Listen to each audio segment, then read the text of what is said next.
quarterly earnings season in both the USA and Europe will remain fast and furious in terms of news flow in the coming week. The pace will be a bit more measured here in the UK, partly owing to the bank holiday on the Monday.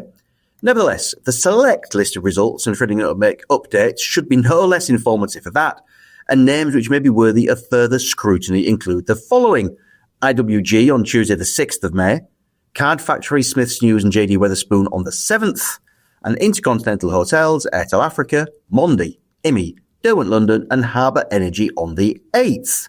But the two names which may generate more headlines than most are Next and International Consolidated Airlines, both of whom are due to release first quarter updates in the coming week. Now, Next released its full year results on the 27th of March, so you wouldn't really expect too much of change in the ensuing few weeks. But the first quarter update for the 3 months in the end of April, due on Thursday, the 8th of May, should still be worthy of further study, if only for the company's knack of exceeding expectations.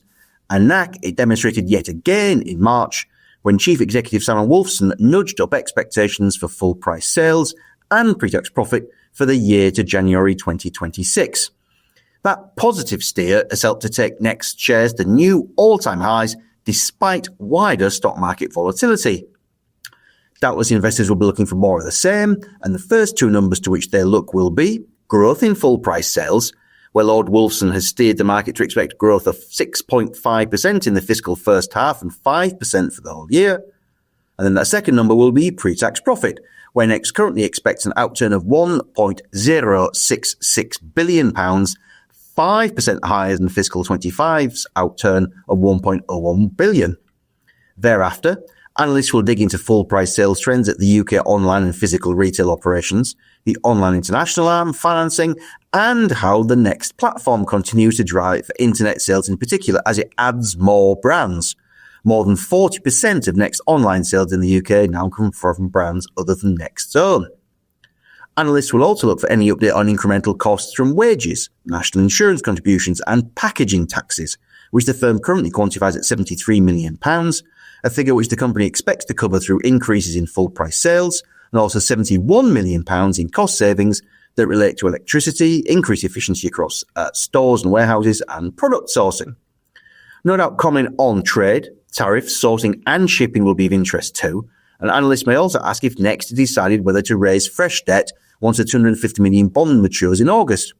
Either way, the company continues to run a £316 million share buyback programme, and analysts expect a dividend increase compared to last year's 233p a share, although management's not likely to comment here until September's first half results.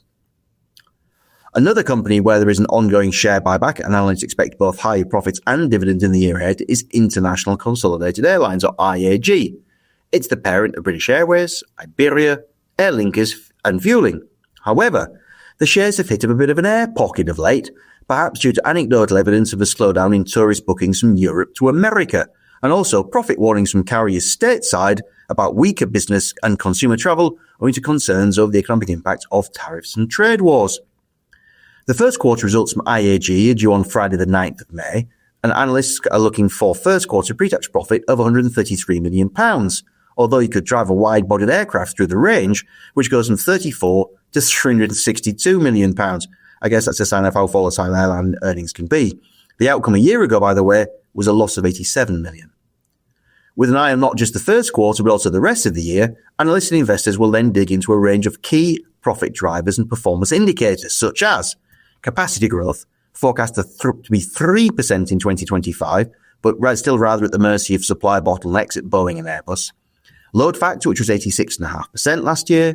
Pricing, where average revenue per kilometre seat, or ASK, rose 3.1% in 2024. And also costs, where management expects a similar increase in non-fuel expenses to last year's 2.6%, albeit with 2% in unhelpful currency movements on top, while fuel was broadly flat last year.